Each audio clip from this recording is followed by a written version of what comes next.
Warzone is getting Black Ops Cold War weapons on launch, and more coming up on today's episode of the latest in tech news. Hey Gadget here, you're just in time for the latest episode of the world's only 3-in-1 show on tech, gadgets, and gaming news. That's right, this is the latest in tech news. My name is Taylor Merrick, and I'm back for another full week full of news and articles and fun stuff to actually get you interested and excited about stuff. That's the goal here. I like finding out the latest tech news. I like finding out the latest gadgets coming out. I like to find out the latest gaming video games coming out this week. I got a couple lined up, especially for our feature story today. Black Ops Cold War weapons will be available in Warzone on launch day. That'll be coming out later this week, along with a couple other interesting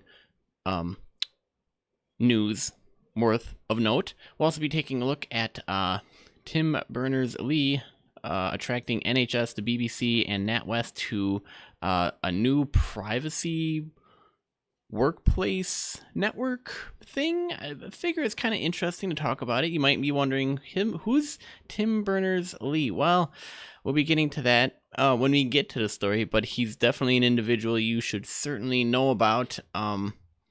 Hint, hint, he kind of was one of the brainiacs behind the development of the internet. Just saying. We'll also be taking a look at Apple's new Macs. Could be changing computers as we know them. Could it reignite the video card and CPU wars again? Well, not so much the video card, but maybe the CPU's wars again. We'll be taking a look at that. We'll also be taking a look at how to sneak Fortnite on your iPhone. Yes, there is a way to do it in case you want to play Fortnite on mobile and you have iOS. This guide will show you how to do it. And finally, we'll be taking a look at preparing for a mission in Godfall, a new game coming out for the PlayStation 5. So, with that being said, let's hop on over to today's feature article. Alright, now while we wait for the story to load up, sorry, I actually record this live. I do very little editing on this, and I don't know why the screens just don't work. Thank you. Okay, so...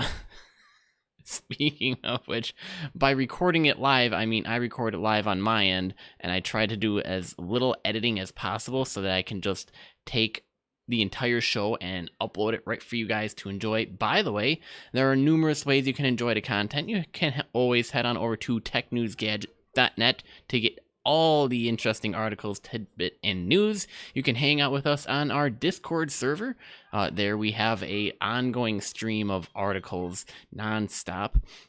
You can also join us over on YouTube if you need to watch the show live, or on any podcast app you currently listen to your favorite shows in, or everywhere podcasts are heard and listened to.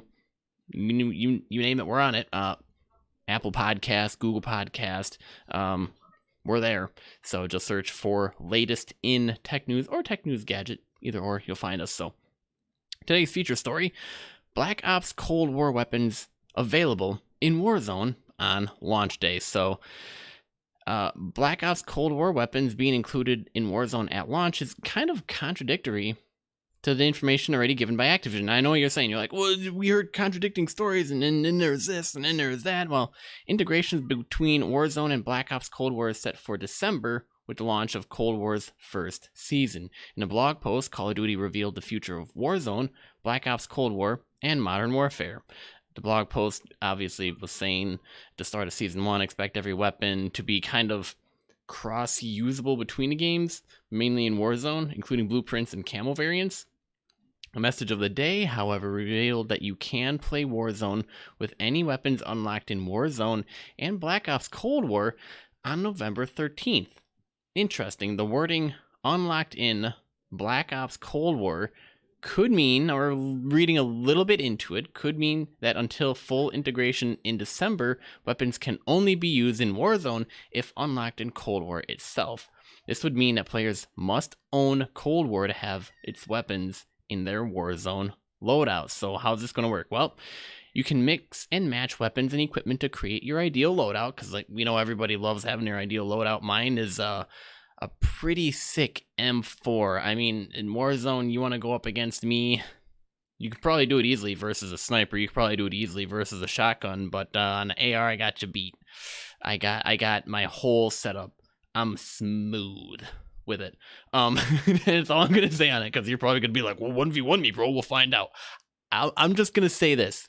I don't play professionally. I don't dedicate hours to playing the game. I have lots of other responsibilities going on in my life and news to keep, current on, and then keep you guys updated on. So I ain't as proficient as I'd like to be, but I guess that's okay.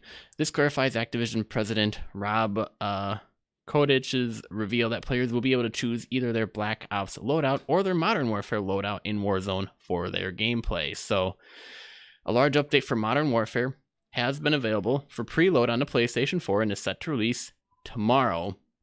That being on the 10th, but the game is not going to be launching until Friday, the 13th. Ooh, get this.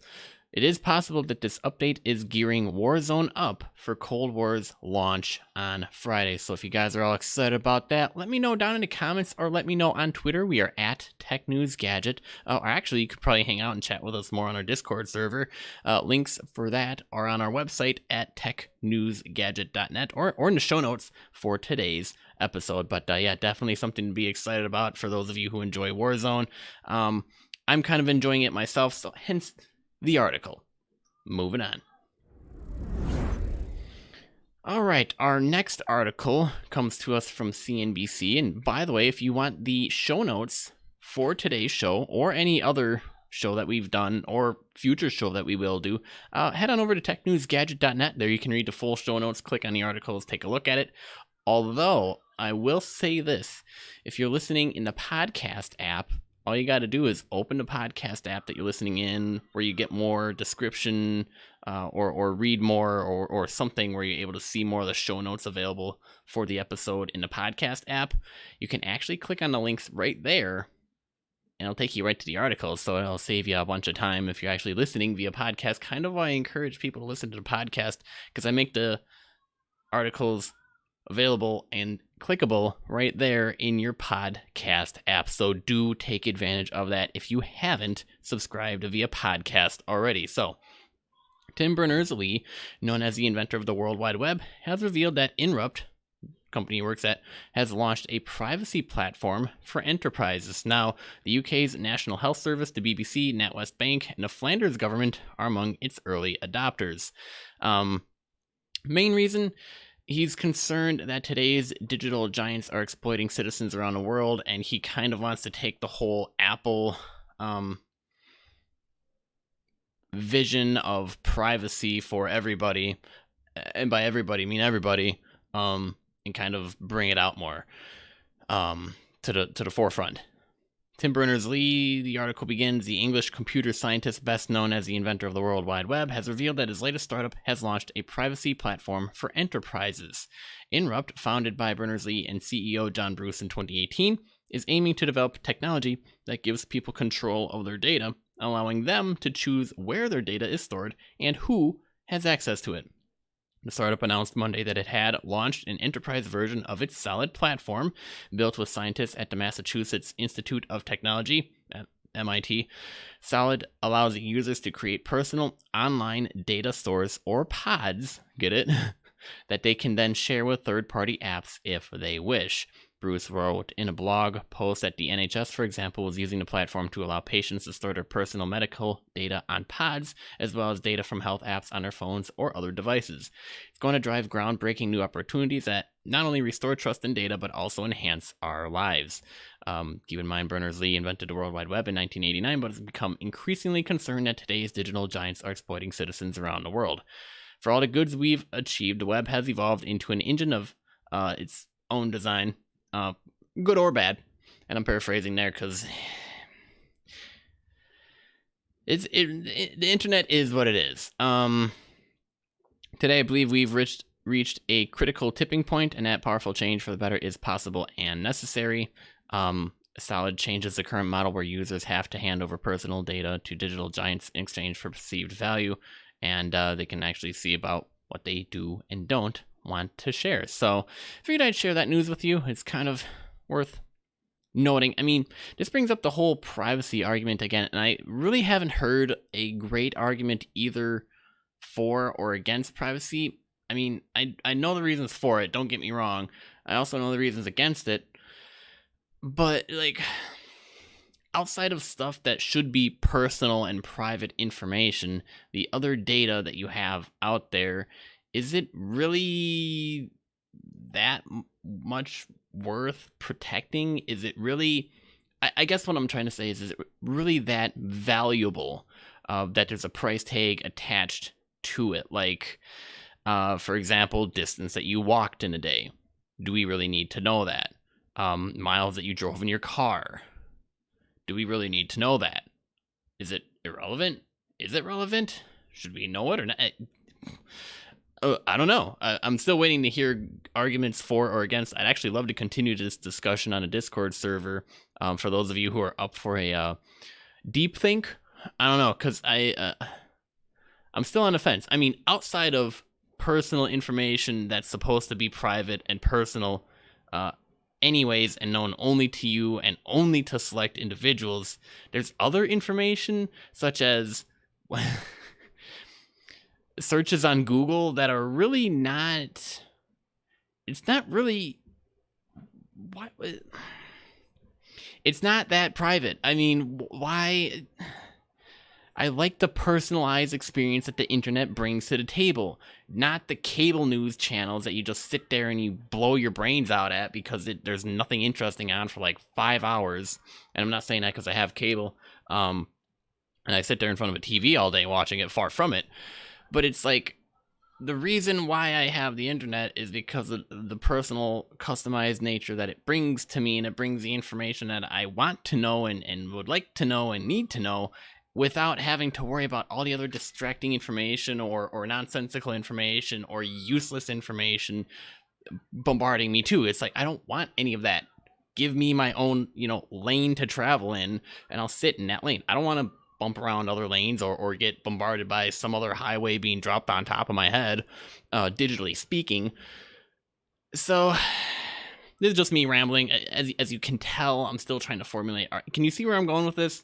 There's some information that should be private. Then there's a fair amount of information that who cares if it's private or not. Think about it. Think about it. Think about it. Just something to think about.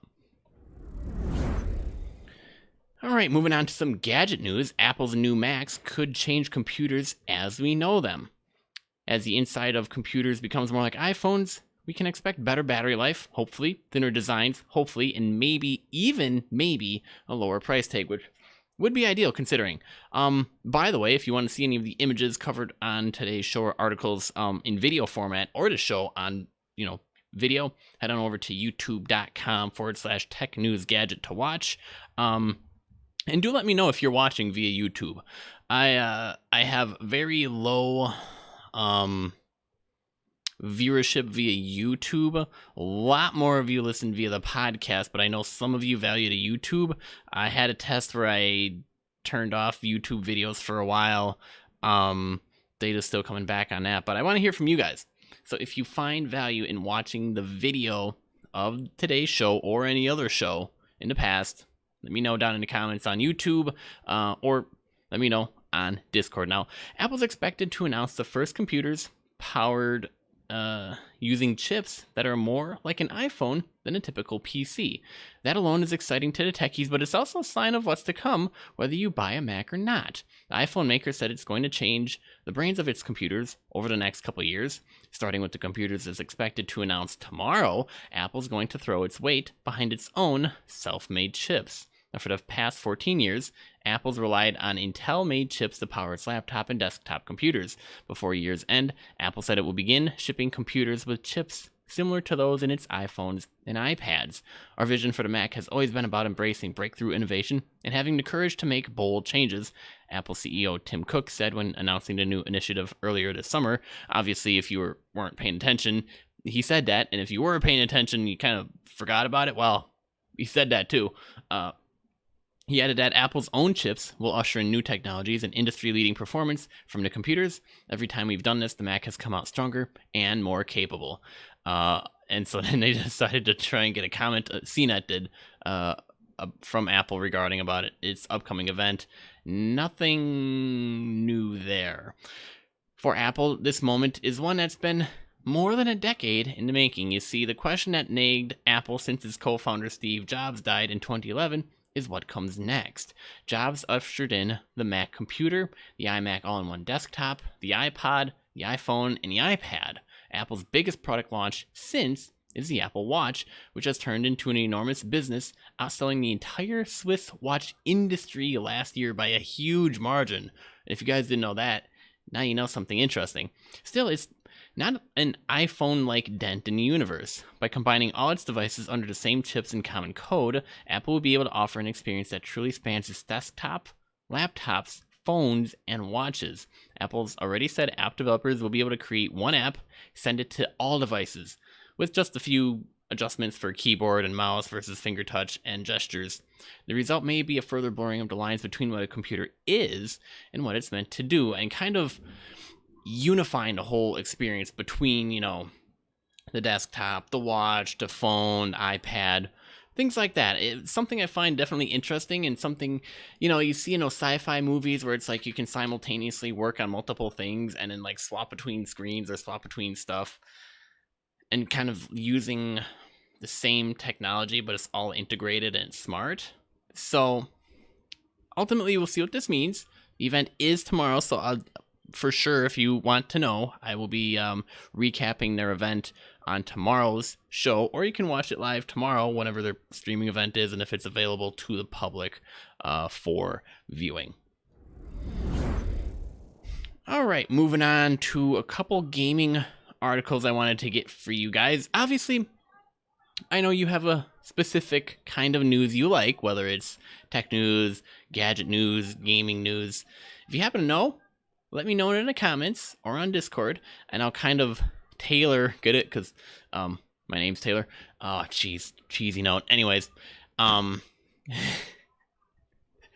mind just went blank because I decided to read the Thanks a Lot Life Hacker. We tried Thanksgiving flavored candy corn and it sucked.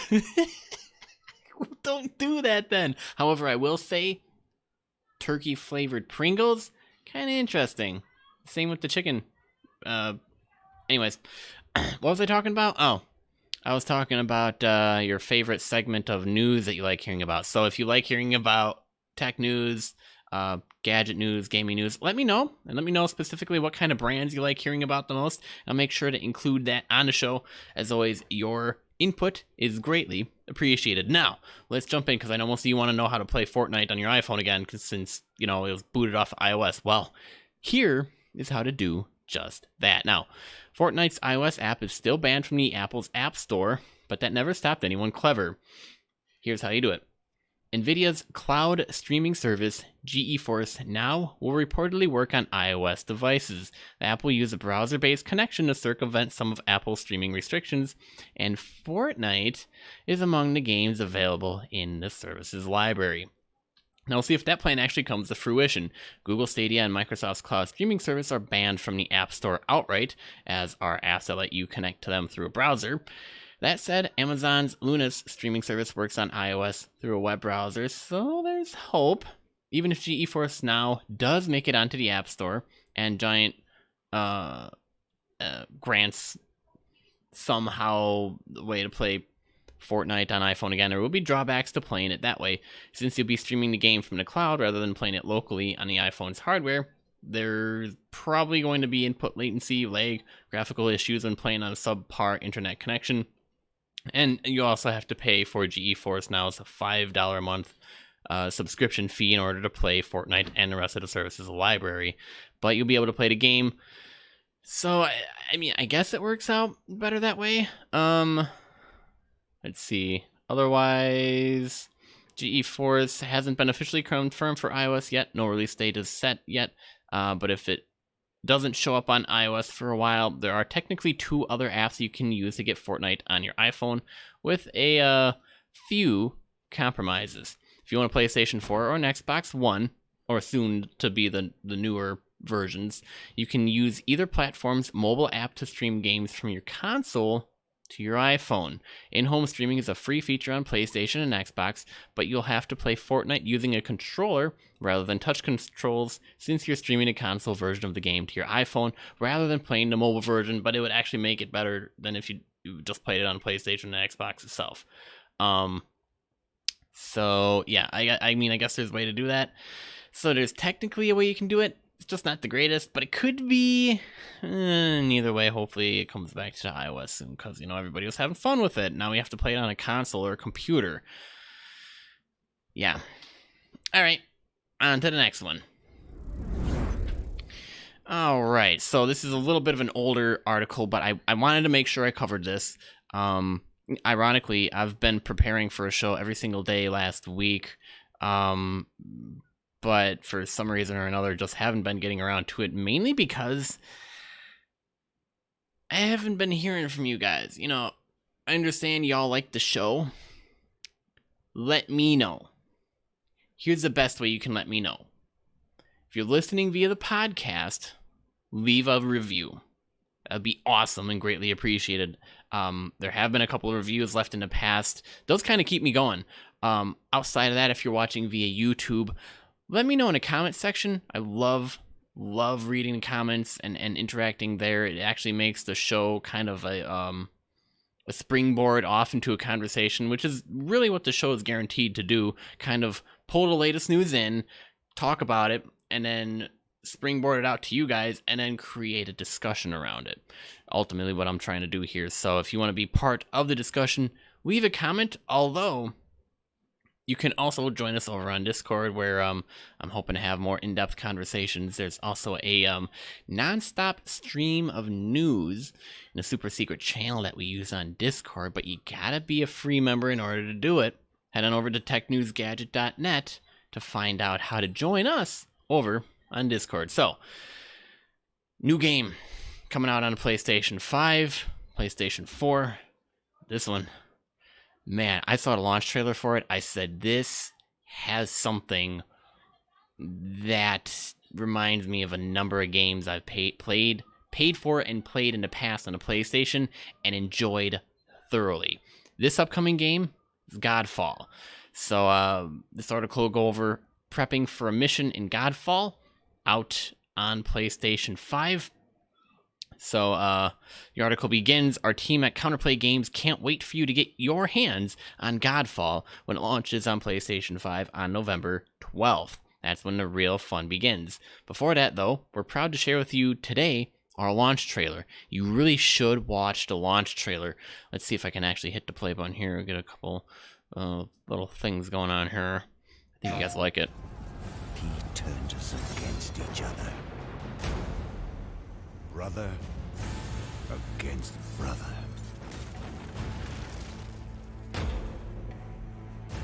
Macros tried to kill me.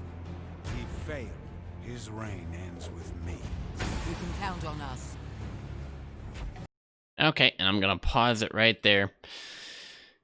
After watching this trailer and hearing a couple other things about it, I looked at the game and I said, this is a great mashup of some of the favorite games I played on the PlayStation 4. Namely, the Arkham series, Batman, God of War, and Shadow of War with the Lord of the Rings. It has this really nice feel between all, like a synergistic merging of all three of them. And the graphics look great. Keep in mind this is captured on PlayStation 5, so I guarantee you the graphics are going to be good. Outside of hopefully very few bugs and other things.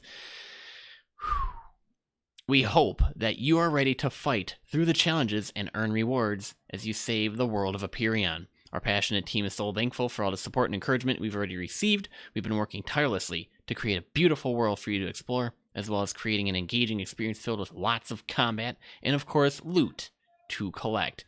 As of this article writing, we can't believe we're just 1 week away from the launch of Godfall and PlayStation 5. We wanted to give you a final look at the game before launch, so we'll be walking you through how to set up your custom loadout in the 7th Sanctum, your home base within Aperion.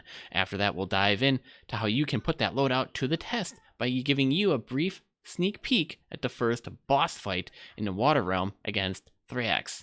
let's dive in. So, preparing for your mission. And I'm going to go over this briefly because it actually goes in depth. And if you guys are interested, you can certainly watch the rest of the launch trailer and then determine your loadout and you want to play with and the type of play style you want to play with going from there. But keep in mind, you can always head on over to technewsgadget.net, click on the show notes for today's episode, and then click on the article link. It'll take you right to it so that you guys don't have to click around or try to find it. It's on a PlayStation blog, but I got a direct link to it, so I got you. So preparing for your mission. In the 7th Sanctum, you're totally safe to practice your moves with the training construct. You can swap Valor plates, choose your loadout, upgrade loot at the forge, and organize your party for a co-op. So first off, choosing a Valor plate. Before you hop into a mission, you should select the Valor plate that you think will work best. For example, you could utilize Vertigo. Her Valor plate symbolizes wisdom and allows us to supercharge our shock damage, rewarding electrifying build path that deal damage over time. Now, once you've chosen a Valor plate, it's time to get started on how you'll get equipped. So, once you've picked a Valor plate, selecting your gear. On here, the character screen helps you understand your build at a glance. On the far right, you can see a bunch of stats, primary attributes, and then what might tracks, spirit tracks, vitality tracks, and then you have 8 distinct equipment slots to utilize within Godfall. 2 weapons, 1 charm, an amulet, 2 rings, 1 lifestone, and a banner. Can you see the variability and stuff that you can pick from, and the very similarities to Shadow of War? That's what I thought. Now, all these pieces of equipment help modify and amplify key stats. But then they have weapons. So they do have some really interesting weapons here. Weapons are a key part of Godfall, and they change up your playstyle, moveset, and damage type. You can quickly swap between any different type of weapons, 2 weapons, equip new ones on a fly if you find something in a field. When choosing weapons, you can see their detailed stats, special effects, and a close-up look at the weapon itself. Take Retribution, for example. We're watching it on the screen right now. It's a 2-handed greatsword to carve through mobs, and you can do like the spinning move like Garen from Lord of the Rings. Oh gosh, like deflect damage, power it up, spin around. You can also utilize Storm Flares, a set of dual blades for quick single target DPS. Oh man, I'm gonna have way too much fun if I get my hands on this game, just like mixing up play styles, because I can totally use dual blades. I can totally use a greatsword. Just for a couple of weapon examples. And then they have life stones that restore health, allowing you to keep fighting. They can also trigger powerful effects, giving you the edge in tough combat. You see, this is where God of War comes in, like I said. And there's also banners, AoE buffs that affect you and your co-op allies. They stack with other banners that your allies drop, allowing your team to choose a moment to truly dominate the battlefield. Now, once you're equipped, you'll head to the holomap to select your mission. Today we'll talk a bit more about the first boss fight in the mission of the Water Realm, where you fight the mighty Threax. As you reach the end of the Tormentor's Asylum, you'll find a room housing it. The Threax are proto-dragons that are extremely territorial, making them excellent guardians like a fire-breathing German Shepherd. This challenging fight will require every tool in your arsenal. Banner up, throw on Archon mode, lay into the beast while dancing around its attacks. It got this powerful laser beam, likes to fly around. You can dodge underneath it, but you can get a good angle of attack, get a couple attacks in. But you have to be careful here because you have to manage your cooldowns, and weapon abilities is key. Handle it well, and you'll handle the Threax easily and earn yourself some well-deserved loot. We got a little bit of a battle going on the screen here. In a full game, you can embark on a full campaign, as well as side quests called hunts that provide even more challenging versions of this boss and others. Once you're through the main story, in-game challenges await you with Dreamstones and a Tower of Trials. We hope you've enjoyed this dive into Godfall's build system and a boss fight. We can't wait for you to experience every mission, realm, Valor plate, and weapon we have in store for you and your friends on the PlayStation 5 on November 12th. And if you pre-order today, you'll earn some exclusive loot as well. From all of us at Counterplay, thank you, and we'll see you at launch. So, you guys all excited about that? I know I am. It definitely looks promising. And no, I'm not talking about Spider-Man Miles Morales. That game is, for crying out loud, a different game for a different day to cover. So, but if you want me to cover it, I'll cover it. But Nope, just recapping Godfall for you. Alright, and with that, that wraps up this episode of the Latest in Tech News. Thanks for tuning in. New episodes every weekday. The Latest in Tech News can be found on every major platform, including Apple Podcasts, Spotify, Google Podcasts, and wherever else podcasts are found. As always, you can head on over to Tech News Gadget for any show notes. If you want to watch the video, head on over to youtube.com/check Tech News Gadget. Now, if you've enjoyed this episode, let us know by clicking the like button, leaving a comment, leaving a review if you're listening via the podcast, and also double check if you haven't that you are subscribed so that you don't miss the next episode. I'm your host, Taylor Merrick, and remember, for the latest in tech, gadget, and gaming news, visit technewsgadget.net. Pretty much keeping awesome, guys, and I'll see you on the flip side.